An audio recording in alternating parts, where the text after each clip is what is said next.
உங்களுடைய தங்கம், வெள்ளி, வைர நகைகளை உடனே செல் பண்ணுமா? நம்பிக்கையான நிறுவனம் Max Gold. Call 04445454545. Max Gold, cash for gold. நீ என்ன வேணாலும் சொல்லுப்பா, நீ என்ன வேணாலும் பேசுப்பா. 4ஆம் தேதி ஒன்றும் இல்லை, நாளைக்கு மறுநாள், அதுக்கு அடுத்த நாள் திங்கக்கிழமை தெரிஞ்சு போகுது. இதெல்லாம் மாரி கான்ஃபிடென்ட் ஒரு விஷயம் இருக்குல்ல, அது உறுதி எல்லாருக்குமே சோர்ந்து போயிடக்கூடாதுல்ல. பார்த்துடலாம் ஒரு கை அப்படின்னு. நேற்று கூட பனையூர் மீட்டிங்கில் முந்தாள் நல்ல மீட்டிங்கில் கூட விஜய் கூப்பிட்டு வச்சு உங்களுக்கு எதுவானாலும் கிளாஸ் எடுத்தார், மோட்டிவேஷன் கிளாஸ் எடுத்தார். எதையும் நீங்கள் தாங்கிக்கணும், எதுவாக இருந்தாலும் நீங்கள் சோதனைகள் முயற்சி பண்ணணும் அப்படின்னு ஒரு பக்கம். இன்னொரு பக்கம் எல்லாரையும் வரிசையாக உட்கார வச்சு வெத்து பேப்பரில் ஸ்டாம்ப் ஒட்டி ஃபுல்லாக கையெழுத்து வாங்கிக்கினாரு. ஏன்னா என்ன வேணாலும் நடக்கும், ஜெயிச்சிட்டாங்கன்னா அப்படியே அள்ளிக்கின்னு ஓடிடுவாங்க, இல்லை விலை பேசப்படுவார்கள், இல்லை விலைக்கு போயிடுவாங்க, அதனால உஷாரா இந்த இது ரொம்ப காலகாலமாக இருக்கிற பழைய டெக்னிக் தாங்க. இது விஜய் பண்ணுறதுல ஒன்றும் தப்பு கிடையாது. இது எம்ஜிஆர் பண்ணியிருக்காரு, கலைஞர் பண்ணியிருக்காரு, செல்வி ஜெயலலிதா அவர்கள் பண்ணியிருக்காங்க, எல்லாரும் பண்ணது தான். எதுக்கு சொல்கிறேன்னா இது ஒரு விமர்சனம். அப்புறம் அவங்க முன்னாடி நின்று கண்ணீர் விட்டு அழுதார் அப்படின்னு ஒரு தகவல்.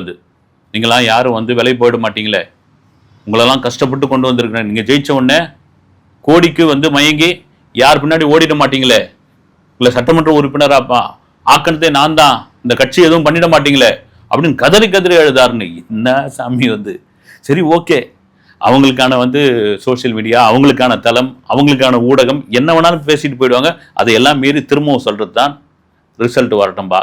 இது ஒரு பக்கம் போயிட்டு இருக்கும்பொழுது, நாளைக்கு திருச்செந்தூர் போயிட்டு வந்தார், சீரடி போயிட்டு வந்தார். சீரடி போன அன்னைக்கு தான் நிறைய பேர்லாம் போட்டிருக்காங்க, பாபாவுடைய அருள், பாபாவுடைய தரிசனம் கிடச்ச ஒன்று தான் இந்த எக்ஸிட் போல் மரம்னு அப்படியே விஜய்க்கு ஆதரவாக வர ஆரம்பிச்சிடுச்சு. அதுவும் குறிப்பாக வட இந்தியாவில் வர 2 ஊடகங்கள் விஜய் தாங்க கான்ஃபிடண்டா அப்படின்னு அவங்க சொல்லியிருக்காங்க. இதெல்லாம் பாபாவுடைய அருள் தான் அப்படின்னு. இன்னொரு பக்கம் கிறிஸ்துவர் எப்படி இந்து கோயிலுக்கு போகலாம், கிறிஸ்துவர் இந்து கோயிலுக்குள்ளே அனுமதிக்க முடியுமா, நீங்கள் எந்த விதத்தில் அனுமதிச்சிங்க, ஆச்சா போச்சா அப்படி இப்படின்னு அவங்க ஒரு பக்கம். நாளைக்கு நான் ஏற்கனவே சொல்லியிருந்தேன், கொஞ்சம் முன்கூட்டியே போக போகிறாருன்னு வேளாங்கண்ணி மாதா கோயிலுக்கு.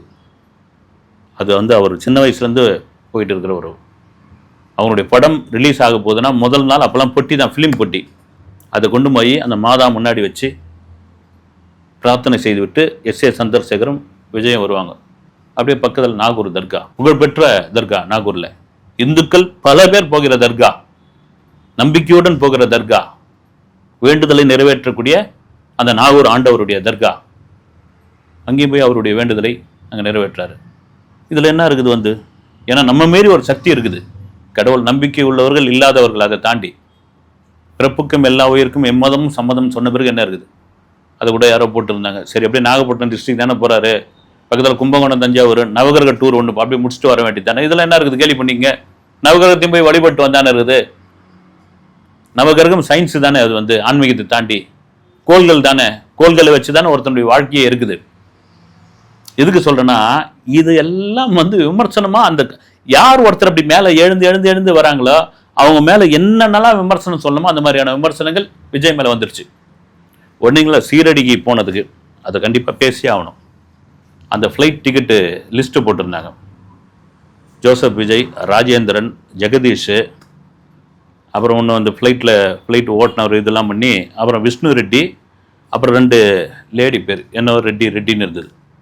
யார் இந்த ரெட்டி, அந்த யார் 2 பெண்கள் விஜய் கூட இருந்தவங்க, அவர் சாமி கும்பிட்டு இருந்து பக்கத்தில் நின்னது யார், இந்த விஷ்ணு ரெட்டி யார், இவர் தான் விஜயோடைய ஆஸ்தான ஜோதிடரா, இவர் தான் விஜய்க்கு கணித்து சொல்ல போகிறாரா, விஷ்ணு ரெட்டி இல்லைன்னா அவர் எங்கேயும் வெளியே போக மாட்டாரா அப்படின்னு. ஆக்சுவலாக ஜோதிடர்னு சொல்கிறது வேற ஒருத்தர் ரதன் பண்டிட் அப்படின்னு, அவர் தாவேக்காவில் இருக்காரு, ரதன் பண்டிட்னு இருக்காரு. விஷ்ணு ரெட்டி யார் அப்படின்ற பொழுது, நீங்க நண்பன் படம் வந்தப்போ உங்களுக்கு தெரியும், விஜய் டிவி ஒரு ப்ரொமோஷன் ஒன்று பண்ணியிருந்தாங்க, கோபிநாத் தான் அதை அந்த நிகழ்ச்சியை தொகுத்து வழங்கினார். அப்போ விஜய் எல்லாம் உட்கார வச்சுட்டு விஜயோடைய நண்பர்கள்லாம், அது குறிப்பாக லயோலா காலேஜில் படித்தவங்க அவங்களாம், அதில் ஸ்ரீநாத், இப்போ இந்த தூத்துக்குடியில் நிற்கிறாரு, நடிகரும் இயக்குனருமான ஸ்ரீநாத், அப்புறம் டிவி சீரியல் நடிகர் சஞ்சீவ், அப்புறம் ஒரு 3 பேர் அதில் இந்த விஷ்ணு ரெட்டியும் இருப்பார். இப்போ அவங்க ஒய்ஃப் எல்லாம் பேசிட்டு இருப்பாங்க. அவங்க ஒருத்தர் கூட சொல்லுவாங்க, யாரோ இதுன்னு தெரியல, நாங்களாம் இவங்கெல்லாம் இவர் கேள்வி பண்ணின்னு இருப்பேன், உங்கள் ஃப்ரெண்டு தானே, அவர் பாரு என்ன ட்ரிம்மாக இருக்காரு, என்ன இதுவாக இருக்க, நீங்கள் என்ன இப்படி இருக்கிறீங்கன்னா அது சொல்லுவார், அவன் நடிக்குமா அப்படிதான் இருப்பான். முதல்ல வந்து வாங்க போங்கன்னு விஜய் திட்டுவாப்புல, என்னடா வாங்க பொங்கல்லாம் சொல்லிட்டு இருக்கீங்க, இது வந்து இயல்பா இருங்க அப்படின்னு சொல்லி ஆரம்பிக்கிறான். அந்த இது அந்த நிகழ்ச்சி சூப்பராக இருக்கும். இப்போ கூட நீங்கள் போனீங்கன்னா யூடியூப்ல இருக்குது.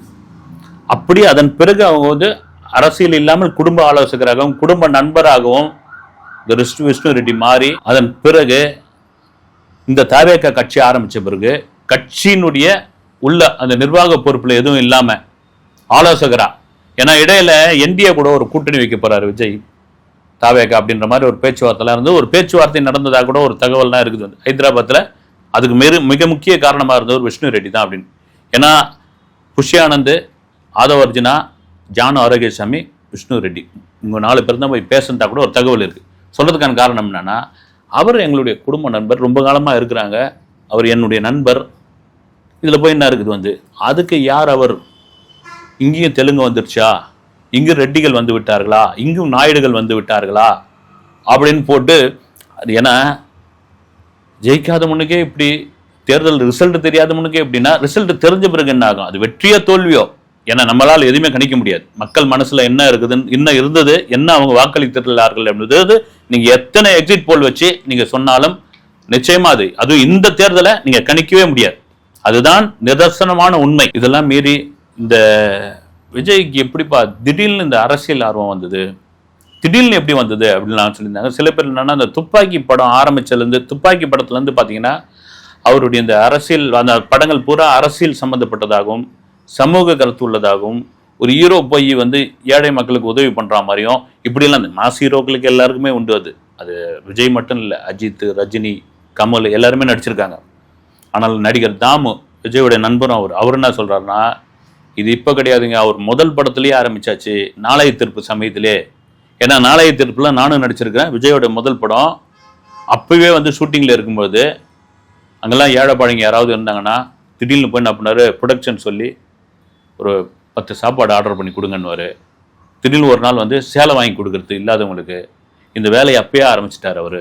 வேலைன்னா நான் இந்த இந்த மக்கள் மீதான ஒரு பார்வை, மக்கள் மீதான ஒரு தொண்டு, இதெல்லாம் அப்பயே அவருக்கு இருந்து வந்துருச்சுன்னு தாமு ஒரு பக்கம் சொல்லிட்டு இருக்காரு. இதெல்லாம் தாண்டி விஜயோடைய அரசியல் களத்தில் மே 4ஆம் தேதி என்ன ரிசல்ட் வரப்போகிறது அப்படின்னு மிக மிக முக்கியமான ஒரு விஷயம். இது எல்லாருமே சொல்கிறாங்க வந்து, நீங்கள் நாங்கன்னு கிடையாது, ஒட்டு மொத்தமாக எல்லாரும் சொல்கிறது என்னென்னா, எங்களால் கணிக்க முடியலைங்க, கணிக்க முடியாத ஒன்று என்னங்க பண்ண முடியும் அப்படின்னு. அதுக்கு தான் 48 ஒரு 24 அவர் சொல்கிறேன் இருக்குது, தெரிஞ்சுட்டு போயிடுது. திங்கட்கிழமை ஒரு 2-3 மணி நேரத்தில் மொத்த இதுவும் தெரிஞ்சு போயிடுது. எதையுமே அனுமானிக்க முடியாத, எதையும் தீர்மானம் பண்ண முடியாத ஒரு அதிசய தேர்தல், விஜய் சொன்ன மாதிரி அந்த அதிசய தேர்தல் தான் இந்த தேர்தல் என்பது மாற்று கருத்து இல்லவில்லை. அடுத்த வீடியோவில் சந்திக்கிறேன். நன்றி.